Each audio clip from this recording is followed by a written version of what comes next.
Oops, sold your gaming console for some extra cash, my brother smirked. Dad chuckled. Good. Maybe you'll finally focus on something meaningful. I didn't bother replying. That night, I logged in, changed all their automatic payments, and completed a few final transfers. At sunrise, my brother checked his banking app and nearly dropped his phone when he saw the new balance. Oops!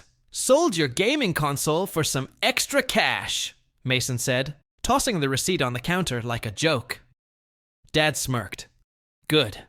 Maybe now you'll stop wasting time pretending to matter in something that doesn't pay. Mom didn't even look up. You should thank your brother, Ezra. At least he's teaching you responsibility. I stood there, hands clenched, pulse in my throat. That console was mine. Bought with overtime they never knew about. I stayed silent. That always scared them more than shouting ever could. Mason leaned back. What? You gonna cry again like last time? You're 27, not 7, Dad chuckled. He's always been a slow learner. Mom sighed. Let it go, Ezra. You always ruin the peace. Funny, there was never any peace until I walked in the room. I'm Ezra Lane, 27. In this family, silence is both armor and punishment. I learned early. If I talk, I'm disrespectful. If I stay quiet, I'm ungrateful. So I learned to listen, to remember, to wait, because when people think you're weak, they talk freely. And my family, they've said enough for a lifetime. The family picture. Mason, 29, golden boy. The kind of son who could set the house on fire and still get praised for the warmth. Dad, Robert Lane. Sharp voice, colder heart. He liked to remind everyone, I made this family. He did, but he also broke it. Mom, Elise. A woman who cries when others watch but cuts with her words when no one does. And me, the background character. The one who pays, fixes, and gets erased. Mason lifted his coffee. By the way, Dad said I could use your credit to refinance the car. You don't mind, right? Dad didn't even blink. He's responsible. You should be proud your name's finally useful. That line hit like a slap. Finally useful. Wait, I said slowly. You used my credit? Mason smirked.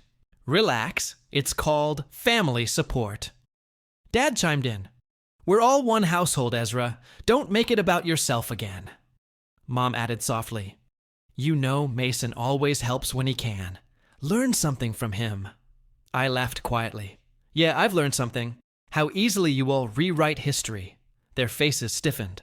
Because deep down, they knew. When bills were unpaid, it was me who fixed it. When Mom's medicine wasn't covered, I made it happen. But credit, that belonged to Mason. And to Dad's pride. You're twisting everything, Mom snapped. You sound jealous. Jealous. That word. They used it every time I caught them lying. I looked at Mason. You took my name, my savings, my peace. Anything else you want? He grinned. Maybe your apartment next. You won't last long without us. Dad barked a laugh. He won't. Ezra was built to depend on better men. That one hit harder than it should have. Better men. But I just smiled. Then it's lucky I stopped depending on any. The air turned sharp. Even Mom froze. My calm always scared them, because it meant something was coming. 2 years ago, Mom needed surgery. Mason promised to handle it. He disappeared. So I sold my car, worked double shifts, and signed under Dad's name to get it done. When she came home, she said, We're blessed Mason was there for me. I didn't correct her. I just nodded, the same way I always did. That's when I realized, in this family, truth doesn't matter. Only who says it loudest. Back in the present, Mason's laughter cracked through the silence. Still holding grudges? Grow up, Ez. Life isn't fair. I smiled faintly. You're right, it isn't. But it's funny how it becomes fair the moment you log into your bank app. Dad frowned. What does that mean? I turned my phone toward them. Every joint payment, every card, every subscription, all frozen. Then, one by one, I redirected them. Mason's grin vanished. Ezra, what did you... I just balanced the scales, I said softly. The kitchen went silent except for Dad's phone buzzing. Payment declined, then Mason's. Funds unavailable. Mom's voice cracked. You can't do this to your own family. I met her eyes. You did it first. Dad slammed his hand on the table. You'll regret this. I stepped closer, my voice low but steady. No, Dad, you will. Because you finally have to live without the one thing you took for granted. Me. I packed quietly that night. Mason followed me to the door. You really think you're better than us now? I smiled. No, just freer. Mom whispered, Don't go, Ezra. We can talk tomorrow. Tomorrow? I said softly. You've been skipping that for years. I walked out without slamming the door, because peace doesn't need an audience. It's been a month. They still call, not to ask if I'm okay, but to ask how to fix the accounts. Funny, they never learned the difference between love and access. Now I live alone. No noise, no blame. Just me.